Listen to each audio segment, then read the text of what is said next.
9 de la mañana con 12 minutos. Senadora Carolina Goich-Boyrovich, ¿cómo está? Buenos días, gusto de saludarla, bienvenida. Buenos días, Mauricio, un gusto saludarte a ti, por supuesto, a todos los amigos que nos escuchan a través de Radio Polar. ¿Cómo evalúa lo que se vivió ayer con un nuevo 11 de septiembre? Mira, una fecha que sigue dividiendo al país. Yo creo que eso es algo que uno lamenta, el cómo no hemos superado heridas en que uno entiende que están abiertas, ¿no? Cuando se matiza, se trata de contextualizar o en algunos casos incluso justificar las violaciones a los derechos humanos, uno entiende que eso es casi una provocación para quienes todavía están esperando conocer el paradero de sus seres queridos, detenidos desaparecidos, a quienes sufrieron tortura. Así que lo que uno espera es que estas fechas nos sirvan para recordar lo que pasó en nuestro país, pero sobre todo para comprometernos con el respeto irrestricto a los derechos humanos y el cuidado de nuestra democracia. Igual hubo declaraciones algo extremistas, por decirlo de alguna forma, o bajo una interpretación personal, pero que salieron por redes sociales, por los medios de comunicación y que a algunos obviamente les llama la atención, tuvieron respuesta. Todavía existe ese extremismo en términos de declaraciones que produce que se encrispen los ánimos, ¿no? Sí, es que han habido hechos además que no ayudan para eso. Y escuchar al presidente de la República ya hablar de gobierno militar, por favor, o sea, si fue impuesto, fue una dictadura, con todas sus letras, y yo creo que en eso no es bueno matizar, o quizás por hacerle un gesto a la UDI, a los partidos de derecha, el tratar de, insisto, esto de contextualizar cosas que no pueden ser distintas.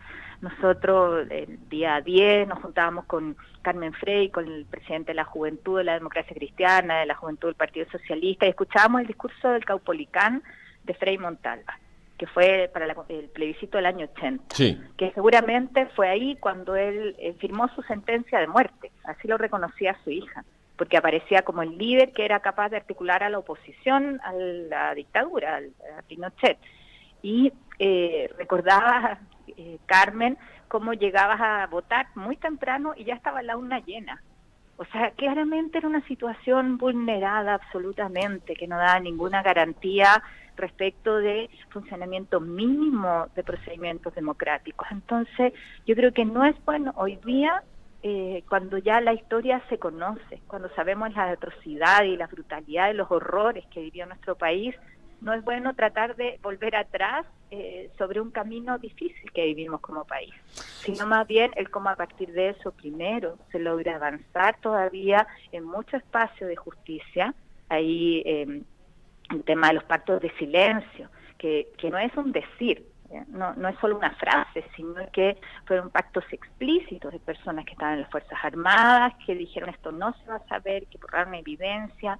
Creo que eso es importante, que se abra, así como nos pasa con el expresidente Frei Montalva. Hoy día tenemos la evidencia de que fue asesinado. Entonces uno dice, esa información que se entregue, que se permita dar paz, yo creo, a muchas personas, pero sobre todo el dar garantías de que nunca más en nuestro país vamos a llegar a esos extremos. La verdad jurídica se va a entregar seguramente en unos días más, en unas semanas más, respecto del expresidente Frei Montalva. ¿Usted cree que hubo asesinato? ¿Cree que hubo magnicidio?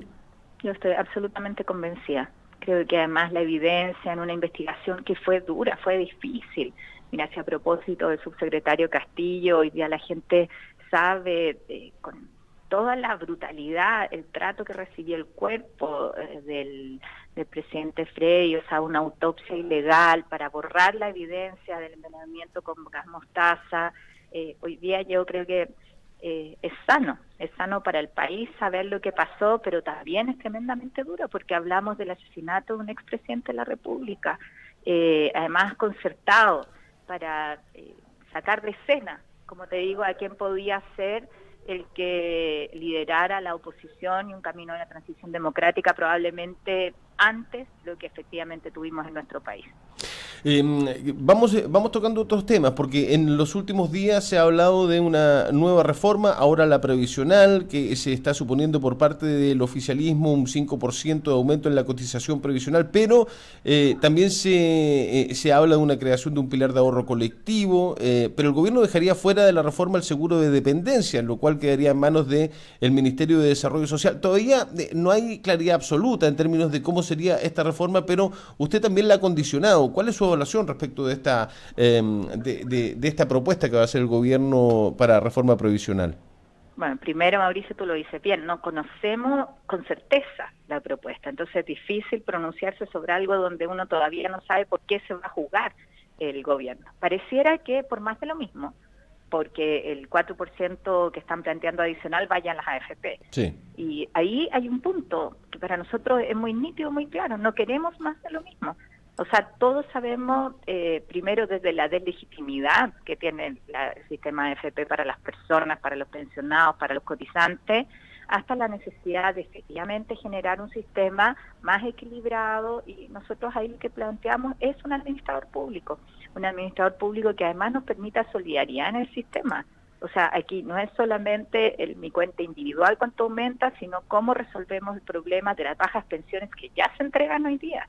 Porque es distinto plantear una pensión para quienes hoy día están empezando a trabajar y en 20, 30 años más, 35 años más se van a jubilar probablemente con mejores pensiones, con este aumento del 4% que nosotros decimos debería ser 5%. Eso ya está aceptado desde el año pasado en la propuesta que hizo la presidenta. Sino también cómo resolvemos el problema del adulto mayor que nos está escuchando ahora, o de la viuda que reciben pensiones de miseria y que no los podemos condenar a la pobreza. Para nosotros eso es fundamental, el preocuparnos de las pensiones futuras, pero también de una modalidad que nos permita mejorar las pensiones hoy. Y eso no se puede hacer solamente con impuestos, ¿no es cierto?, con los fondos generales de la nación. Necesita un mecanismo donde nosotros habíamos planteado un mecanismo de solidaridad, parte de ese aumento de cotización nos permita mejorar las pensiones hoy día, y además gradualmente va disminuyendo ese aporte en la medida en que va mejorando las pensiones futuras. La preocupación especial por las mujeres.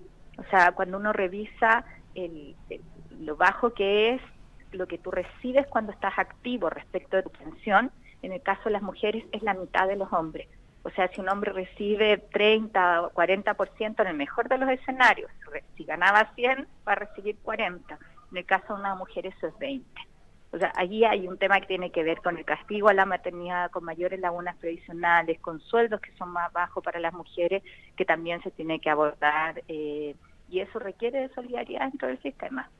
Claro, y el tema es, como bien usted dice, senadora, arreglar las pensiones de hoy día, de los que se van a pensionar, se van a jubilar este año, el próximo año o el subsiguiente, y no pensar siempre en 30, 40 años más. Yo estaba leyendo ayer justamente una publicación de que cuando parten las FP, decía el titular, me imagino que usted ha visto esa foto de ese diario que dice quienes se jubilen por AFP en el 2020, estamos a nada, ¿no? A un año y medio, van a recibir el mismo sueldo con el que terminaron trabajando. Eso para la gran mayoría de los chilenos no existe.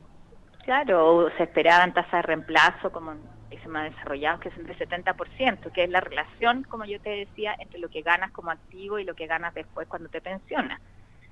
Estamos lejos. Sí. O sea, nuestro sistema, como te digo, en el mejor de los escenarios es 40, un poquito menos en el caso de los hombres y la mitad en el caso de las mujeres. Entonces, eso tiene que ser abordado. Y yo quiero decirte que lo que ha trascendido es que se va a plantear una mejora del pilar solidario, que son las pensiones que además entregó la presidenta en su momento, la reforma del 2008, para el 60% más pobre de la población, pero que esa mejora sería un 20%. Aumentar hoy día las pensiones básicas solidarias un 20% es que mantengan el valor real que tuvieron cuando hicimos la reforma. O sea, en el fondo estamos nivelando por costo de vida y no estamos aumentándolas efectivamente. Y por lo tanto eso es un piso, es básico. Ni siquiera logramos superar la línea de la pobreza con ese monto de pensión.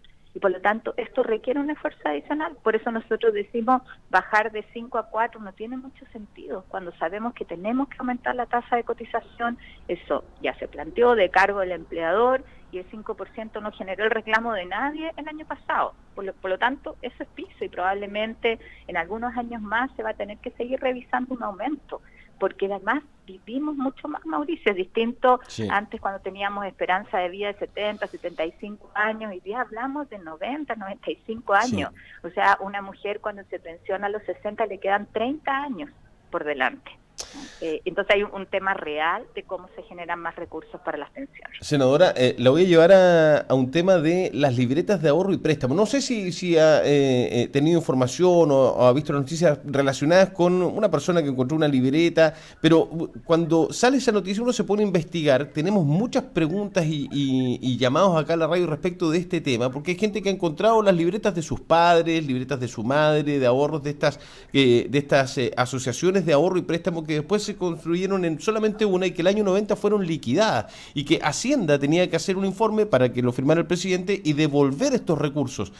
Hay libretas, se habla que en promedio podrían ser 300 millones de pesos por cada beneficiado que tenga una libreta física, porque además no está el sistema y uno puede cobrar estos dineros, bueno, supuestamente cobrar estos dineros teniendo la libreta físicamente, pero ya se ha ganado un juicio, ahora hace un mes, Hacienda ha pedido responder, ha pedido tiempo para responder este tema, pero el Estado tiene que devolver estos dineros, senadora. ¿Usted tiene información al respecto de qué ha sucedido, qué va a suceder con estas libretas?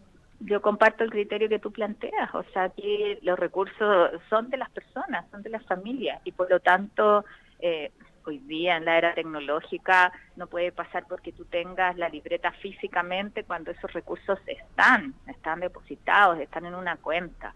Y por lo tanto lo que le hemos pedido, vamos a reiterar eso, sobre todo a las autoridades de Hacienda, es facilitar el trámite. Yo creo que esa es la garantía que tiene que darse a las personas.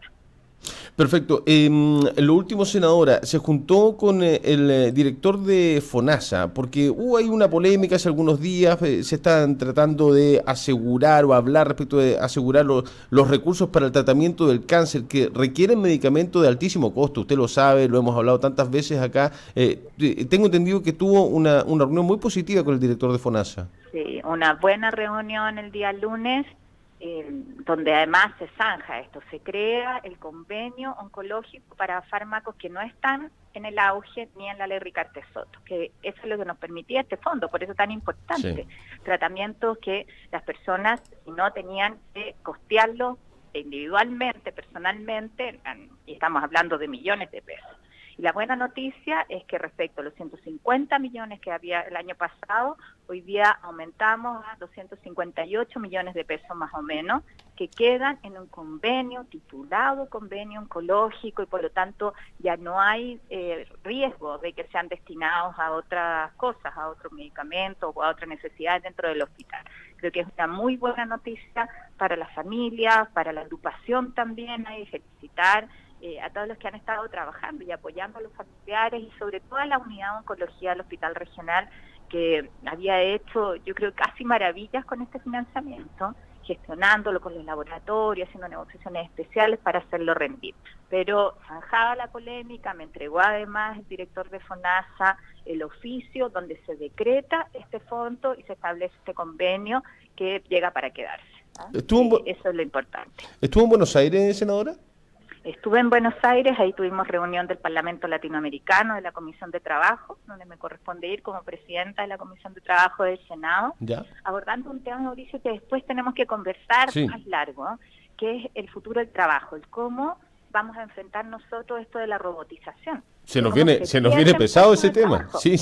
Ya se nos cayó encima, es como un tsunami, ¿te fijas? Porque lo vemos en los supermercados, como hay cajas donde tú misma vas pasando las cosas y vas reemplazando las cajeras tradicionales, o todo el tema del comercio electrónico. Y hay áreas donde esto va a pegar muy fuerte. Y el tema es cómo nos preparamos hoy día, cómo fortalecemos carreras técnicas que además tienen que ver con el uso de la tecnología, de la computación, la programación, donde no nos estamos preparando, donde no estamos preparando a nuestros jóvenes, a nuestros niños, o viendo cuáles son las carreras que se van a necesitar en el futuro. Hay una preocupación mundial. Argentina en esto además está liderando a los países del G20, que son los países desarrollados, los países top a nivel mundial. Le tocó la presidencia y nos contaba cómo han estado trabajando en esta línea, y ahí me preocupa además en la región, cómo somos capaces de hacer esta discusión hoy día. Y es una discusión que tiene que ver con educación, sobre todo con educación técnica, con capacitación para el trabajo y con la generación de nuevas alternativas de empleo. Senadora Carolina Goich, muchas gracias por conversar con Polar a esta hora de la mañana. Muchas gracias, muy buen día. Que esté muy bien, hasta luego, buena jornada. 9:27, sí, 9:26, casi 27 minutos. Hay a esta hora en la ciudad de Punta Arenas una soleada ciudad de Punta Arenas, ¿no? Por lo que estamos viendo. Bueno, está saliendo el sol y alumbra, ilumina algunos sectores al fondo se ven cielos nublados, pero acá sobre Boria, sobre el casco central, está despejado. Tenemos cielos parcialmente despejados técnicamente hablando, y la temperatura a esta hora en la ciudad de Punta Arenas es de tan solo 3 grados centígrados, con una sensación térmica de 1 grado centígrado y con una humedad del 72%. Va a estar así, así como usted ve, con humedad, con cielos parcialmente nublados durante buena parte de la mañana. Incluso va a aumentar un poquitito el viento, ya le decía hace un rato, y a eso de las 3 de la tarde o por ahí, ¿no? Por ahí, cerca de las 15 horas, debería empezar a precipitar de forma intermitente en la capital de la región de Magallanes. Pausa y ya volvemos.